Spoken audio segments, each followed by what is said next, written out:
Esta historia está envuelta en mito y leyenda. Cómo una tribu de nómadas fraguó el imperio más grande de América en solo 200 años. Tuvieron que inventar sistemas de ingeniería que eran extraordinarios para su época. Su civilización compitió con Roma en sofisticación. Los aztecas tenían la mejor tecnología que se podía conseguir, dadas las condiciones en las que vivían. Acueductos, palacios, pirámides y templos se alzaron como tributo a sus dioses y como testimonio de poder para la humanidad.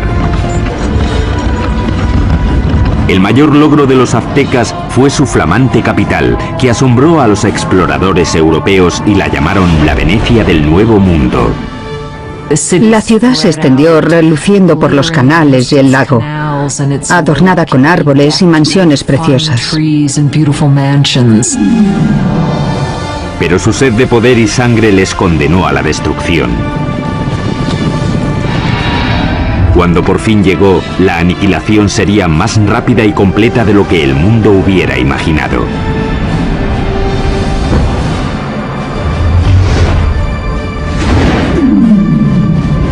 La construcción de un imperio, los aztecas. 1325 después de Cristo, centro de México, cerca de la Ciudad de México actual. Una chica joven, una adolescente, celebra su inminente boda. Es la hija de un rey tribal y está a punto de unirse a una tribu nueva que ha sido invitada a su reino. La tribu es conocida ahora como los aztecas. Como parte del ritual, 5 nobles aztecas la llevan a un antiguo templo para la ceremonia. Pero cuando llegaron arriba, los nobles la apartaron del altar y la pusieron sobre una losa que había ante el templo que se usaba para los sacrificios. Le sujetaron los pies y las manos mientras el 5.º hombre levantaba un cuchillo de obsidiana en el aire. Con un movimiento rápido le abrió el pecho y extrajo el corazón que aún latía.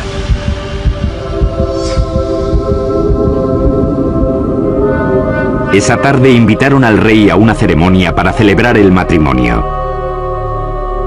Sin embargo, encontró a un sacerdote danzando, vestido con la piel aún brillante de su hija. Como parte del ritual, los aztecas la habían desollado en honor al dios de la fertilidad. Vio aquello y se quedó totalmente horrorizado, porque era su hija.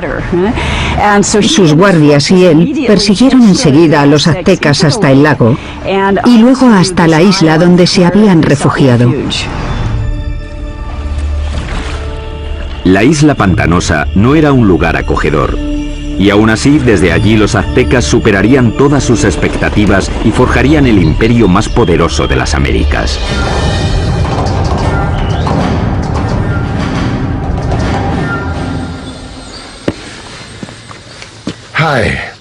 Hola, soy Peter Weller.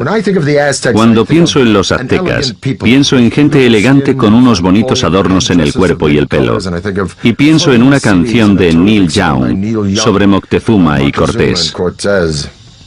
Pero también pienso en cuchillos de obsidiana abriendo cavidades pectorales y en manos sacando corazones sangrantes y mostrándolos en alto. La mayoría de los sacrificios aztecas se hacían en un templo en la cima de una pirámide de piedra como esta. Los aztecas pensaban que sin esas ofrendas el sol dejaría de salir y el universo moriría. La historia azteca es una mezcla de hecho y mito, aunque sí sabemos que ese asesinato, con lo horrible que fue, no solo marcó el comienzo del imperio azteca, sino que literalmente marcó el lugar donde empezaría a surgir. La isla a la que los aztecas fueron desterrados tras el desastroso sacrificio de la princesa estaba en el lago Texcoco, el más grande de 5 lagos interconectados que cubren un valle de 65 por 112 kilómetros. Hoy en día este valle enorme y abierto rebosa lo que es la Ciudad de México moderna, una de las ciudades más grandes del mundo. Pero hace 700 años la isla estaba tan empantanada que nadie la había reclamado. Pero mientras miraban el lago, el líder azteca Tenoch anunció a sus seguidores que había visto un águila posada en un cactus en mitad del lago, una señal de los dioses de que habían encontrado su hogar. Llamarían a su ciudad Tenochtitlán. La vida fue dura para los aztecas los primeros años de Tenochtitlán, pero tenían una visión. La visión de una ciudad poderosa modelada en una ciudad antigua y legendaria a solo 40 kilómetros de allí. Llamaron a esta ciudad Teotihuacán o Ciudad de los Dioses. Teotihuacán fue una de las ciudades más impresionantes de la Mesoamérica precolombina. Era misteriosa. Sabemos poco de ella porque no hay escritos que corroboren lo que ocurría en esa gran ciudad. Ya estaba en ruinas hasta en la época azteca, pero creían que era el hogar de los dioses y el sitio donde nacía literalmente el mismísimo sol. El lugar que los aztecas más veneraban de Teotihuacán era una pirámide que se alzaba por encima de los árboles. Se llamaba la Pirámide del Sol. La enorme pirámide solar contiene 765.000 metros cúbicos de tierra y piedra con una base aproximadamente del mismo tamaño que la Gran Pirámide de Giza, en Egipto. Los aztecas creían que Teotihuacán fue diseñada a imagen del cosmos que crearon los dioses. Fue esa imagen la que intentarían reproducir en la construcción de su nueva ciudad, Tenochtitlán. El que aceptó el reto fue un jefe azteca llamado Acamapichtli. En 1376 se embarcó en un plan ambicioso para hacer una ciudad muy avanzada en Tenochtitlán. Pero había un problema. Las islas pantanosas en las que se instalaron requerían mucho trabajo. Cuando empezaran a construir cualquier cosa, empezaría a hundirse. Simplemente no había cimientos sobre los que construir. La solución azteca revolucionaría la arquitectura de las Américas. Empezaron anclando bien los edificios al suelo usando un sistema de pilares de madera. Los trabajadores cortaban estacas de 10 metros de largo por unos 8 o 10 centímetros de ancho. Luego las clavaban en el suelo blando para que sirvieran de cimientos. Los pilares se rodeaban a menudo de piedra volcánica para añadir fuerza. Entonces los albañiles podían hacer muros encima de esa base sin problemas. Consiguieron pilares de madera para sostener la infraestructura, los cimientos de las pirámides. El que no se hundiera ni se inclinara me parece una proeza de la ingeniería. Tenochtitlán era una ciudad-isla, pero los lagos circundantes eran poco profundos, no más de 2 metros en la mayoría de los sitios. Aquello parecía una metrópolis gigante flotando en una charca.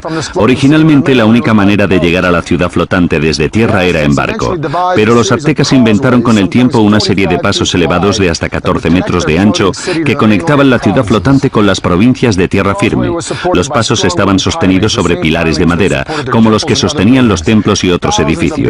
Tuvieron que clavar miles de esos pilares en el lecho del lago, y eso presentaba un reto logístico que solo se podía atajar con una mano de obra fuerte y hábil y los mejores ingenieros de Mesoamérica. Para hacer un paso se ponían 2 filas de estacas. Luego se rellenaba el espacio del medio con piedras y tierra hasta que sobrepasaba el nivel del agua en varios metros. Eso permitía a la carretera soportar muchísimo peso. Estos pasos se construyeron muy rectos. Eran muy anchos, con puentes que se abrían y conectaban la ciudad por el norte, el oeste y el sur. Las carreteras permitieron a los aztecas transportar materiales más grandes y pesados para la construcción, aunque eso presentaba un reto nuevo. No existían las bestias de carga en Mesoamérica, así que los humanos lo tenían que hacer todo. No existían las carretas ni la rueda. Las cargas pequeñas se llevaban a la espalda, sujetas con una cuerda que se ajustaba a la frente. Los objetos grandes, como los bloques de piedra o las esculturas de los templos, los arrastraban con cuerdas una gran cantidad de hombres, posiblemente usando troncos como rodamientos. Cuenta la leyenda que un bloque de piedra para un templo requería la fuerza de 1000 hombres para arrastrarlo desde las montañas de tierra firme por el paso y hasta la ciudad. Los pasos también ofrecieron a los aztecas una nueva forma de introducir agua potable en Tenochtitlán. Anteriormente, los aztecas transportaban el agua en canoas desde la orilla. Pero el gran crecimiento de la población les obligó a obtener una solución más avanzada para cubrir la demanda. Querían usar el agua de los manantiales de tierra, así que querían construir un acueducto. Pero los manantiales estaban bajo control de la tribu que dominaba la región, los despiadados tepanecas. Los tepanecas controlaban o dominaban todo el valle. Tenían un imperio muy fuerte y eran los señores. Así que los aztecas eran sujetos tributarios de ellos. Mientras crecía la población azteca, la tensión con los tepanecas empezó a surgir. Los aztecas decidieron dar un ultimátum que podría cambiar el equilibrio de poder en la región. La gente de Tenochtitlán no solo exigían a los tepanecas que les dieran el agua, sino que exigían que ayudaran a construir el acueducto. La respuesta de los tepanecas fue rápida y brutal. El rey tepaneca Maxtla envió asesinos que mataron al jefe azteca a sangre fría. Fue la gota final. Tras décadas de dominación, los aztecas se movilizaron y se levantaron contra sus caciques despiadados. E iniciaron una serie de ambiciosos proyectos de construcción alrededor de la ciudad-isla que les valdría la reputación de mejores ingenieros de las Américas.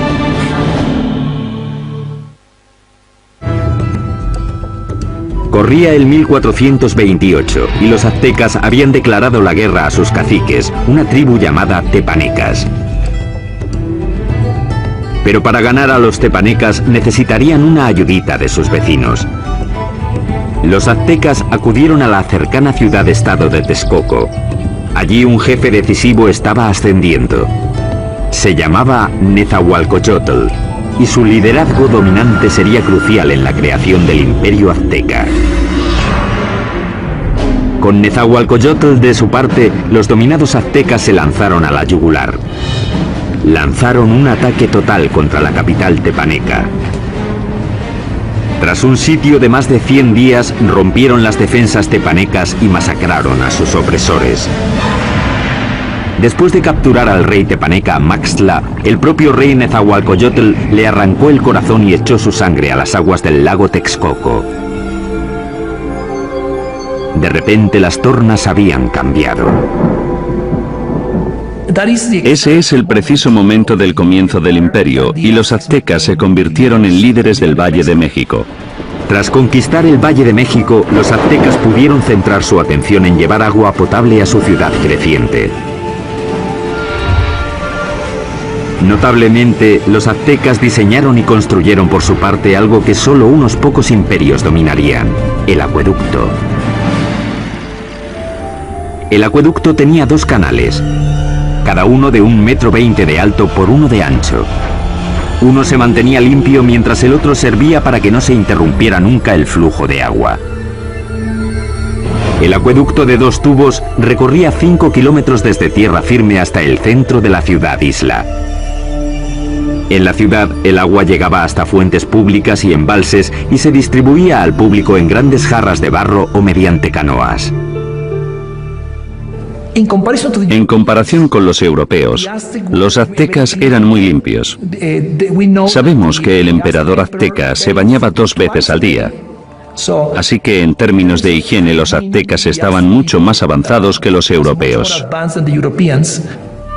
Mientras los nobles aztecas se bañaban en lujo, en esa época en Europa la peste, provocada por las condiciones insalubres, mataba a millones. El baño del rey Nezahualcóyotl era uno de los más especiales de las Américas. Lo alimentaba un sofisticado acueducto que también llevaba agua corriente a los terrenos de su palacio. Detrás de mí está la colina de Tezcocinco, y en ella, Nezahualcóyotl construyó un fantástico palacio de recreo. Alrededor del palacio había un jardín botánico con todas las flores exóticas de Mesoamérica. Nezahualcóyotl trajo el agua desde las montañas de Sierra Nevada hasta aquí, pasando por las colinas y su palacio, solo para regar las plantas. Para instalar aquí un acueducto, Nezahualcóyotl tuvo que llenar un enorme barranco que había entre Texcocinco y la siguiente colina. Cuando el agua llegaba a la primera colina, se almacenaba en pequeños remansos construidos para controlar la velocidad del flujo antes de que llegara al acueducto. Tras cruzar el acueducto, el agua corría por un circuito alrededor de la colina de Texcocinco, desbordándose por los laterales en cascadas para regar los jardines.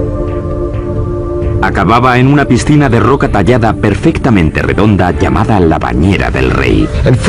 Desde aquí podía observar sus dominios en Texcoco y su jardín botánico que regaba con su acueducto.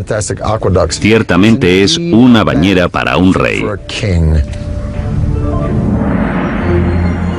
A mediados del siglo XV, mientras el imperio prosperaba, los aztecas decidieron que era hora de elegir un soberano. Se llamaba Moctezuma y sería el primero de los dos emperadores cuyo nombre se conocería hasta ahora. La primera orden del día de Moctezuma fue expandir las fronteras del imperio. Los aztecas capturaron las ciudades-estado que había al sur, hacia el valle de Oaxaca, al oeste hasta el Pacífico y al este hasta el Golfo de México. En 1449, el imperio contaba ya con 15 millones de habitantes. En el corto periodo de 100 años, los aztecas consiguieron lo imposible. Cambiaron el orden del mundo mesoamericano. Pero al tiempo que los aztecas dominaban militarmente, su ciudad-isla era vulnerable a otro tipo de enemigo. Como Nueva Orleans, Tenochtitlán luchaba constantemente con el agua. Y uno de los primeros proyectos de Moctezuma fue proteger la ciudad de las inundaciones. Esto es lo que queda del lago Xochimilco, en la parte sur de Ciudad de México, de los tiempos aztecas de la ciudad de Tenochtitlán. Este lago, como los otros 4 que rodeaban a los aztecas, se alimentaba de manantiales, así que no había ríos o riachuelos por los que drenarse, y si llovía lo suficiente, el nivel del agua subía y se desbordaba por la tierra y la ciudad. Eso fue exactamente lo que pasó a mediados del siglo XV, cuando una inundación de proporciones catastróficas barrió Tenochtitlán. La ciudad que comandaba el imperio quedó casi destruida, y la civilización azteca tuvo que depender una vez más de la genialidad de sus ingenieros y de uno en particular. Moctezuma apeló a la ayuda de su antiguo aliado Nezahualcóyotl para proteger la ciudad que estaba reconstruyendo en el lago. Nezahualcóyotl diseñó algo que le convertiría en el mejor ingeniero del continente. Su plan era crear una zona de seguridad alrededor de la ciudad con un enorme dique que protegería Tenochtitlán y a sus habitantes. Fue diseñado para ser mayor que ninguna otra obra que hubiera en las Américas en ese momento, con una longitud de 16 kilómetros al este de la ciudad desde el extremo sur del lago y hasta el norte. Los muros fueron un trabajo de cestería, hechos de palos, juncos, piedras y tierra. Como el lago era poco profundo, el dique solo tenía 3,70 metros de alto, aunque el ancho era de 8 metros. Nezahualcóyotl remató el dique con compuertas, seguramente puertas de madera, que se podían subir o bajar para controlar el nivel del agua. El dique también sirvió para otro propósito, proteger el suministro de agua. Era importante construir algún tipo de mecanismo de protección para evitar que se mezclase el agua salada con el agua dulce de la parte oeste del lago. Napoleón dijo, un ejército marcha sobre el estómago. Es fácil suministrar comida de sobra para los civiles durante el desarrollo crítico de cualquier civilización, pero los aztecas perfeccionaron un método único no solo para proporcionar mucha comida al pueblo civil, sino para impulsar la expansión militar del imperio. Esta solución revolucionaria se llamó chinampas, un sistema que les permitió crear literalmente tierra nueva para cultivar y para vivir. Si vas a hacer una ciudad de cualquier tamaño, tienes que proporcionar espacio, así que lo que ellos hicieron fue construir esas chinampas en el lecho del lago.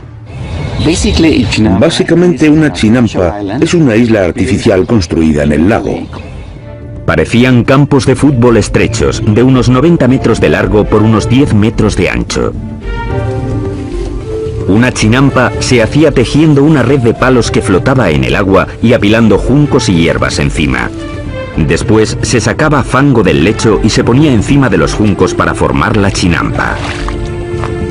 Entre 4 y 6 hombres tardaban 8 días en construir una chinampa media. Estaban conectadas a la ciudad por canales navegables gigantescos que miles de hombres tardaban meses en hacer. Una chinampa como esta podía producir hasta 7 cosechas al año, mientras que un agricultor en tierra firme podía cosechar 1, 2 o quizá 3 veces como mucho. Cuando una cosecha estaba lista para que la recogieran en una chinampa, los brotes de la siguiente ya estaban saliendo del fango que estaba extendido en un barco adyacente a la chinampa. Entonces, cuando los brotes estaban listos, se llevaban a la chinampa y el ciclo se repetía una y otra vez en cientos de chinampas. Fue esta tecnología lo que hizo que Tenochtitlán pasara de ser una ciudad tribal más en el siglo XIV a una ciudad-estado dominante y próspera. Con la infraestructura de la ciudad lista y enormes tierras bajo su control, los aztecas extendieron las fronteras de su imperio más que nunca. Crearon una red de carreteras muy extensa, superautopistas aztecas. Pero al tiempo que el imperio crecía, también lo hizo la práctica de sacrificios humanos. Muy pronto ríos de sangre corrían por las calles de Tenochtitlán.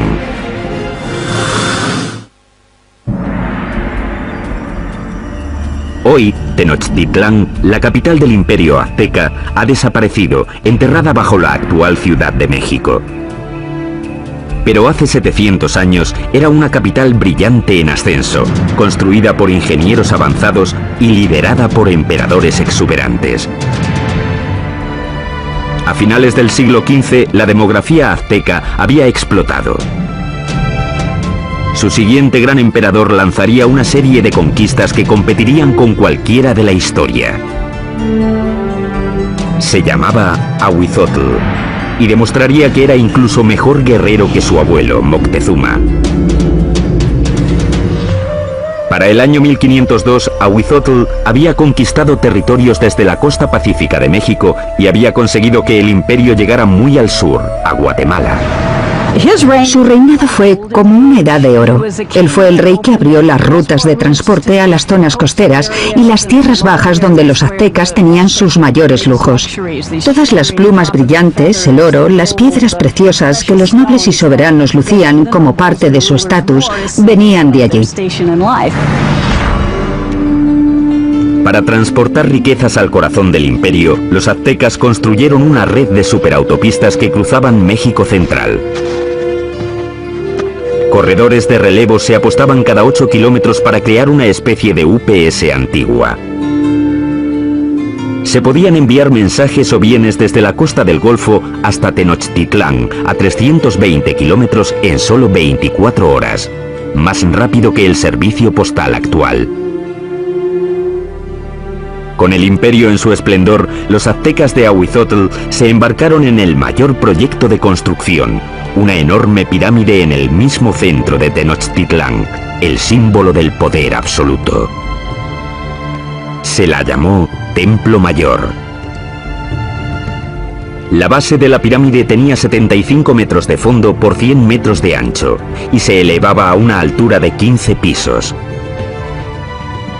Había al menos 117 escalones en 2 escaleras que subían 60 metros y que llevaban a 2 templos en honor a los dioses de la lluvia y de la guerra.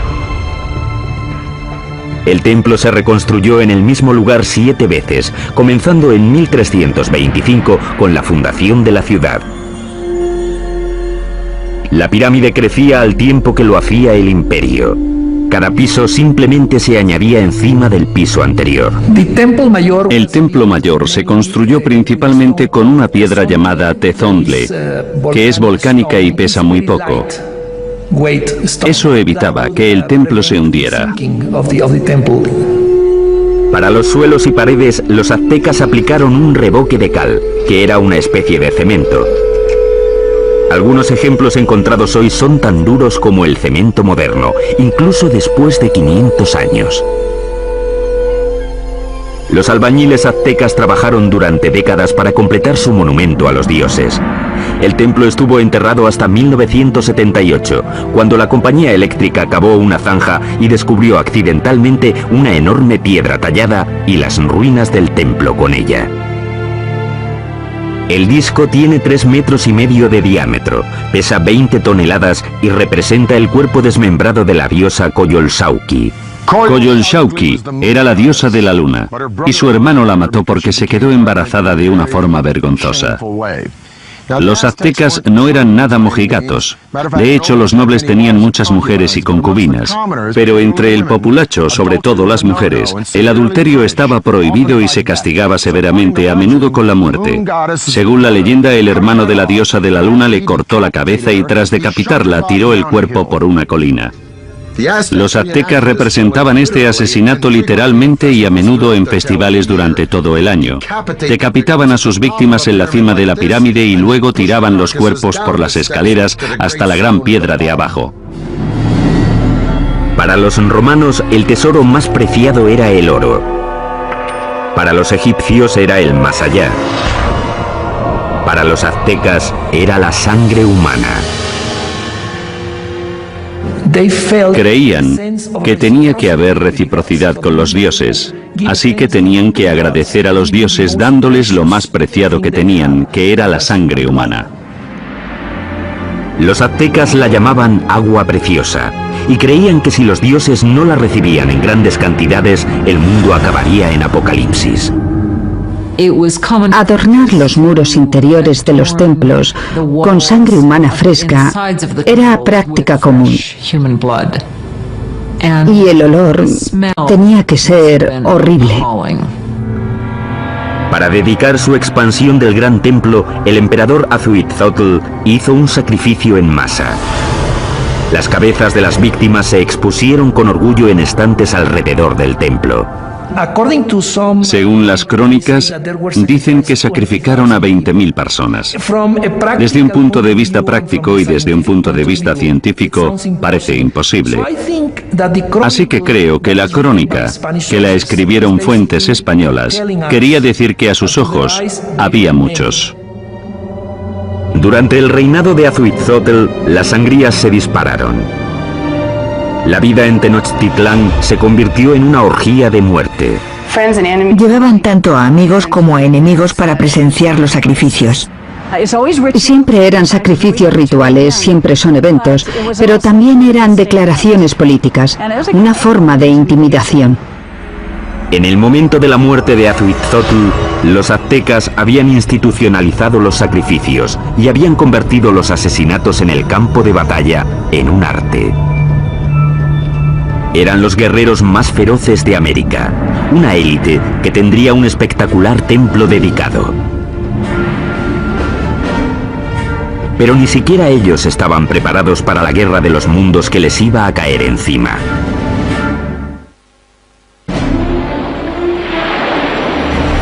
Corría el año 1502. Azhuitzotl, emperador de los aztecas, muere. Moctezuma II, un ex sacerdote de 34 años, sube al poder. A un mundo de distancia, en España, un notario de 18 años llamado Hernán Cortés se prepara para cruzar el Atlántico para unirse a la conquista que su país está haciendo del Nuevo Mundo. El imperio azteca está en su cenit.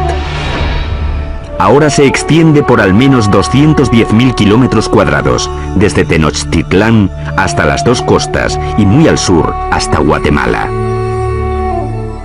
Unos 25 millones de personas formaban la ley azteca. Había 38 provincias cuyos habitantes pagaban importantes impuestos, enriqueciendo así a los nobles.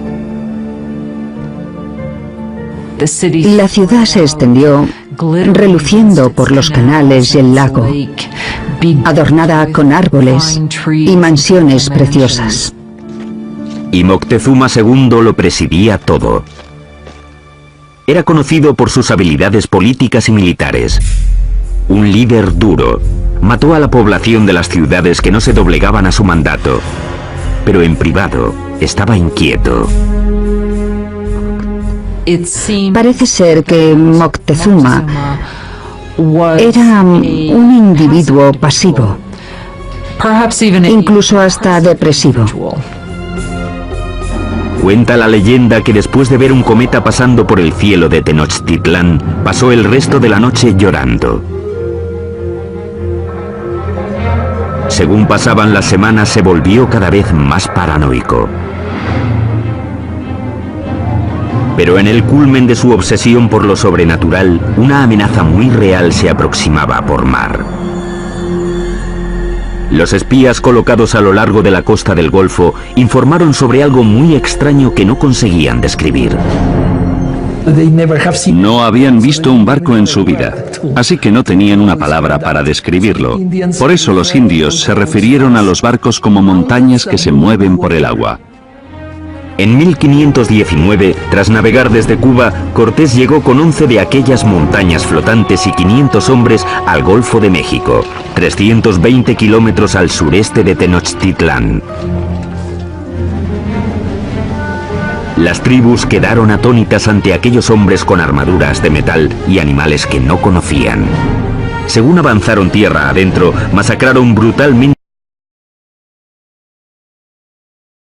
a las tribus que se resistieron, pero muchas otras se alegraron de poder proporcionarles comida y hombres. Una de las formas que uno de los jefes locales de la costa del Golfo utilizó para agradar a Cortés y su compañía fue con un grupo de mujeres que no solo estaban allí para las labores caseras, sino también, claramente, para hacer de cortesanas, para proporcionarles servicios sexuales.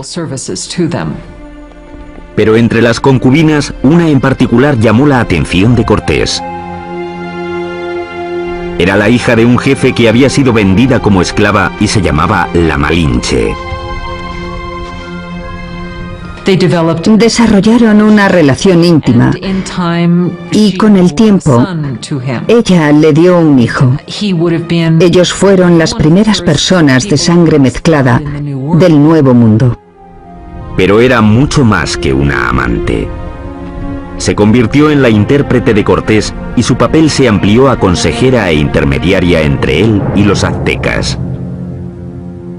No solo era su traductora, también le contaba cosas que se estaban diciendo o que se suponía que él no tenía que oír o entender. La red de corredores de relevos de Moctezuma le mantuvo informado de los movimientos de los españoles.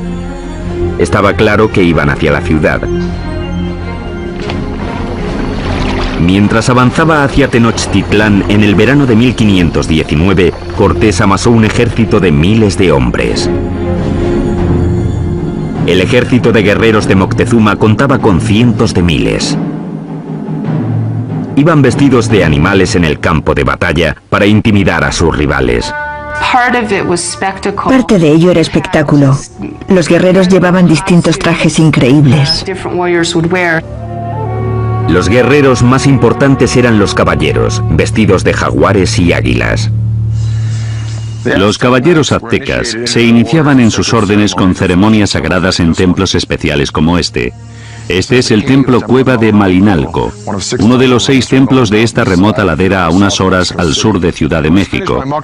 Moctezuma lo terminó en el año 1502, poco después de su coronación. En Europa, Miguel Ángel estaba esculpiendo el David en la República de Florencia, pero mientras Miguel Ángel tallaba el David, los aztecas extraían este templo directamente de la ladera de la montaña. Y es el único templo en todo el hemisferio occidental construido de esta forma. Al final de las escaleras de Coalcali se encuentran las esculturas de dos jaguares. A los lados de las puertas yacen los restos de dos guerreros. La puerta representa la boca abierta de una serpiente gigante. Literalmente se puede ver la lengua saliendo del templo. Los aztecas creían que esta era la entrada al centro de la tierra. Los guerreros privilegiados venían aquí, entraban en la sala con esculturas de águilas, les perforaban la nariz y ofrecían sangre en sacrificio para Huitzilopochtli, el dios de la guerra. Pero esta no sería, ni mucho menos, la última vez que los guerreros aztecas vendrían a dar su sangre. El primer encuentro entre Cortés y Moctezuma sería pacífico. Pero el conquistador sabía que un choque enorme y sangriento entre el viejo mundo y el nuevo mundo tendría lugar pronto. Y la aniquilación que tuvo lugar sería uno de los acontecimientos más aterradores de la historia de las Américas.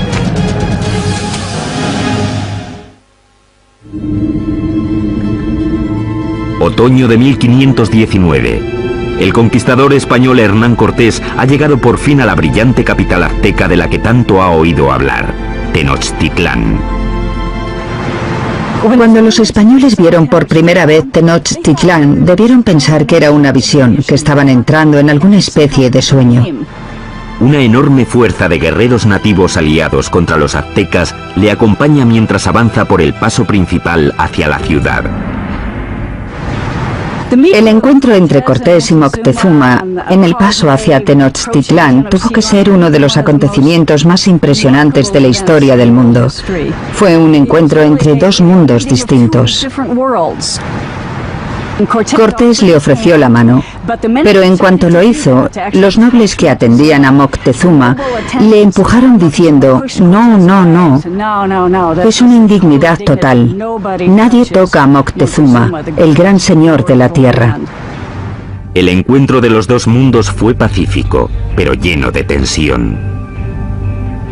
Moctezuma en ese momento ya se había vuelto impulsivo y propenso a las crisis de histeria. Así que el encuentro fue para calcular las fuerzas. Aunque los aztecas tenían un sistema diplomático y guerrero mucho más inocente comparado con el sistema tan taimado y ladino de los europeos. Moctezuma invitó a los españoles a quedarse en uno de sus palacios.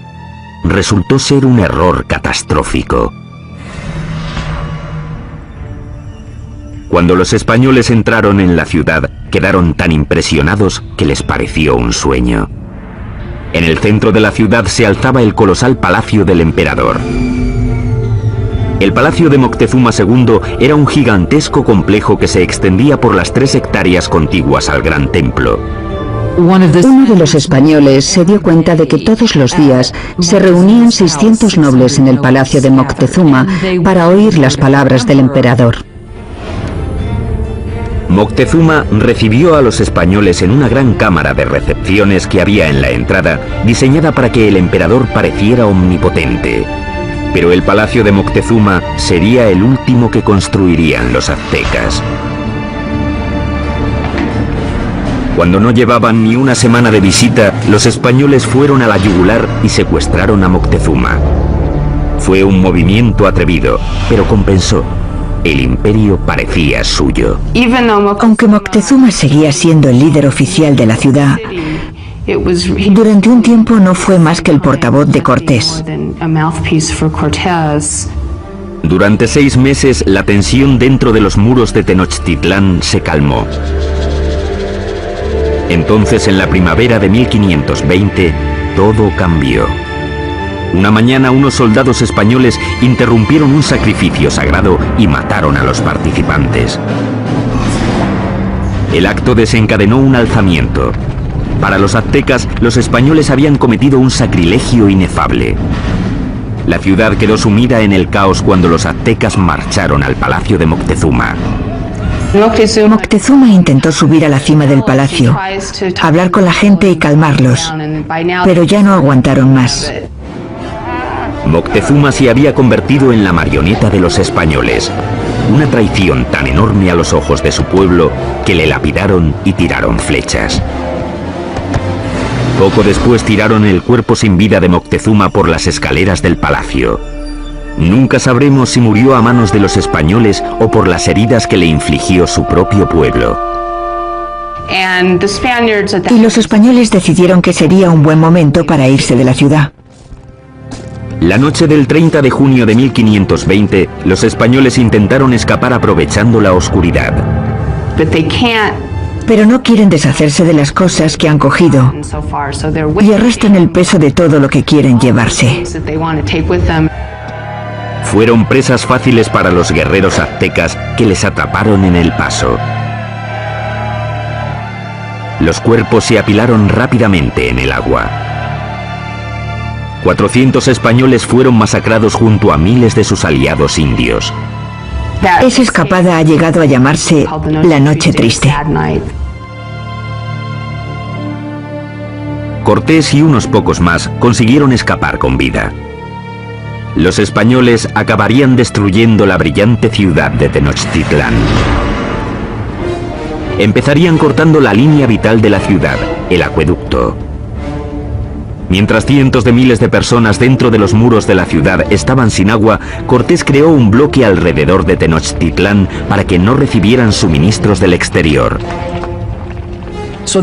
Así que la idea del bloqueo era hacer que se rindiera la ciudad por hambre. Pero los aztecas tenían muchísima resistencia y no sería fácil vencerlos.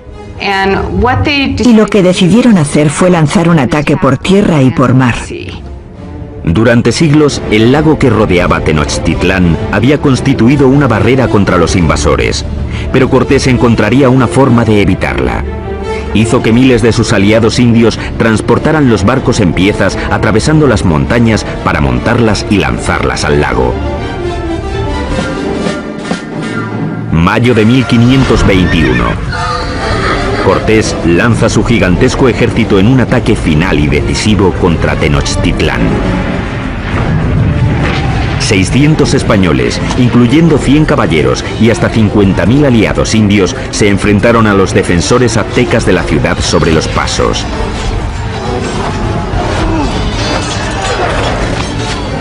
La lucha brutal siguió durante meses. Día a día, Cortés arrasó la ciudad piedra por piedra.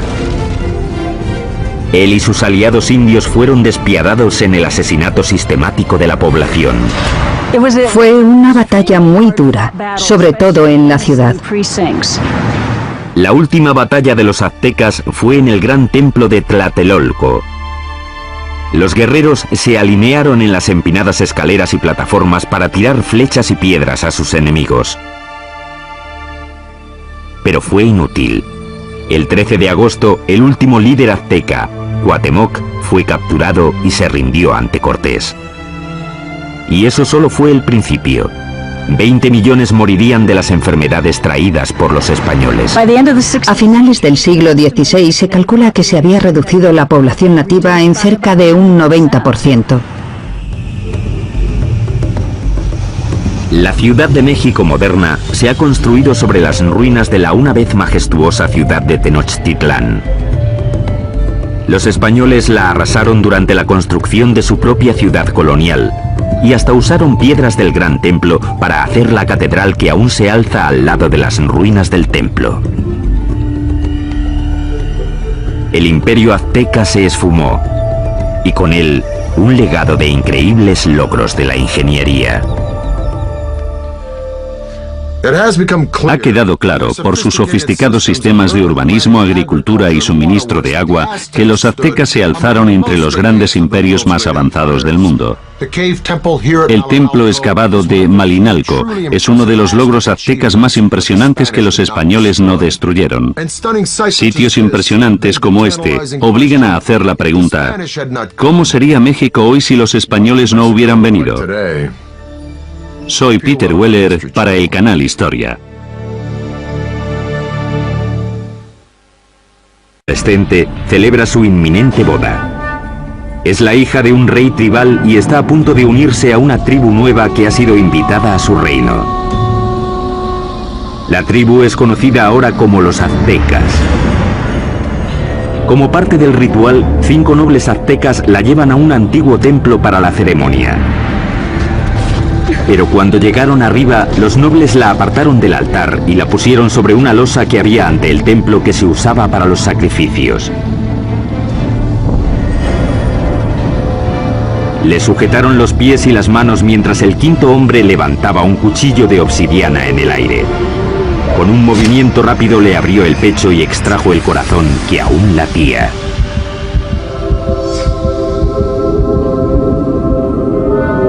Esa tarde invitaron al rey a una ceremonia para celebrar el matrimonio. Sin embargo, encontró a un sacerdote danzando, vestido con la piel aún brillante de su hija. Como parte del ritual, los aztecas la habían desollado en honor al dios de la fertilidad. Vio aquello y se quedó totalmente horrorizado, porque era su hija. Sus guardias y él persiguieron enseguida a los aztecas hasta el lago y luego hasta la isla donde se habían refugiado. La isla pantanosa no era un lugar acogedor. Y aún así, desde allí los aztecas superarían todas sus expectativas y forjarían el imperio más poderoso de las Américas.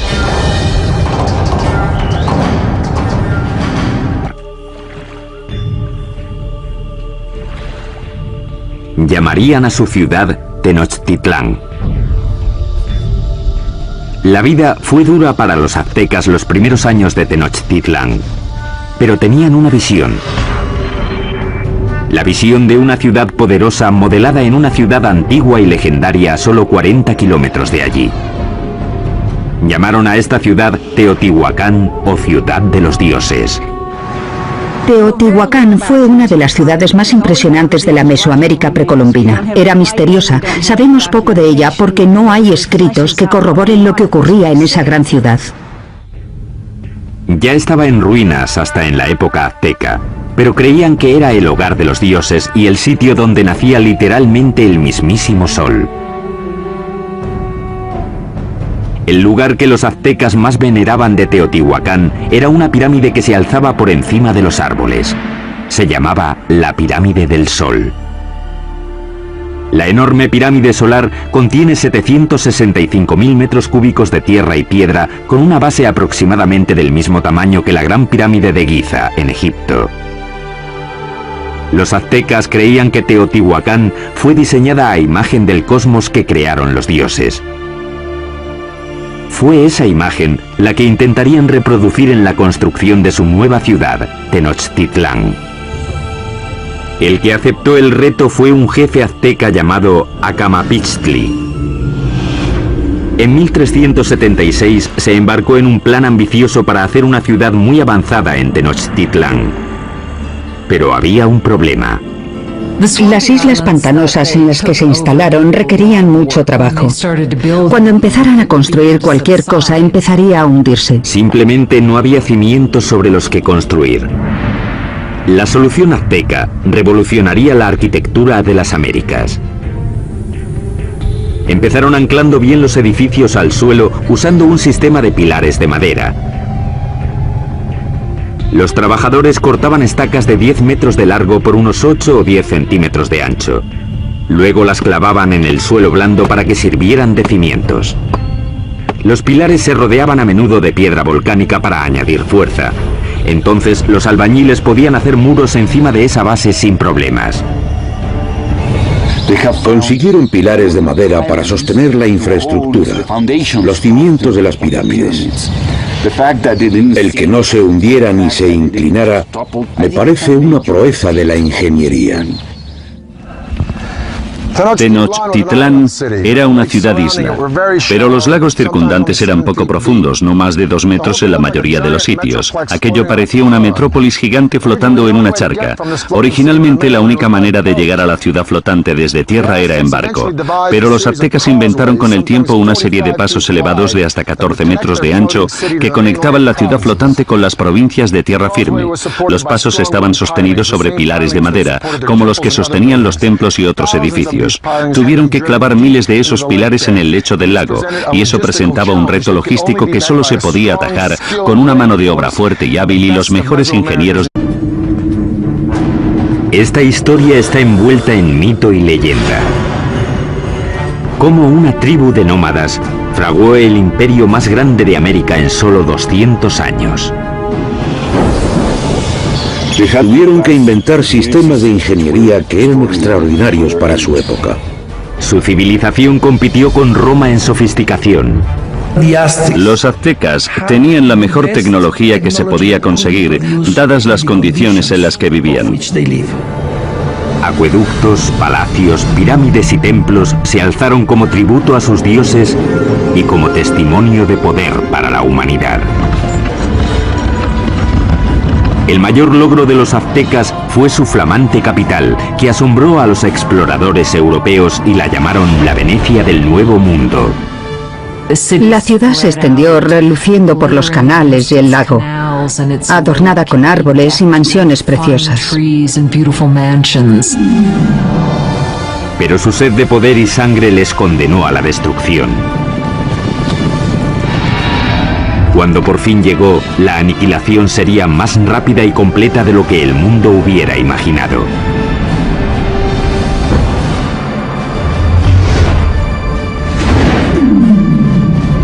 La construcción de un imperio, los aztecas. 1325 después de Cristo, centro de México, cerca de la Ciudad de México actual. Una chica joven, una adolescente.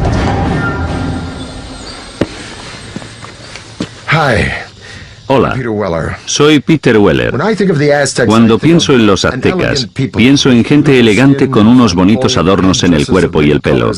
Y pienso en una canción de Neil Young sobre Moctezuma y Cortés.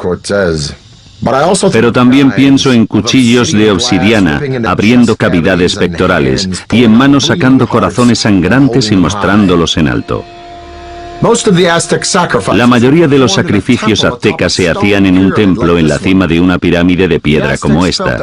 Los aztecas pensaban que sin esas ofrendas el sol dejaría de salir y el universo moriría. La historia azteca es una mezcla de hecho y mito, aunque sí sabemos que ese asesinato, con lo horrible que fue, no solo marcó el comienzo del imperio azteca, sino que literalmente marcó el lugar donde empezaría a surgir. La isla a la que los aztecas fueron desterrados tras el desastroso sacrificio de la princesa estaba en el lago Texcoco, el más grande de 5 lagos interconectados que cubren un valle de 65 por 112 kilómetros. Hoy en día este valle enorme y abierto rebosa lo que es la Ciudad de México moderna, una de las ciudades más grandes del mundo. Pero hace 700 años la isla estaba tan empantanada que nadie la había reclamado. Pero mientras miraban el lago, el líder azteca Tenoch anunció a sus seguidores que había visto un águila posada en un cactus en mitad del lago, una señal de los dioses de que habían encontrado su hogar.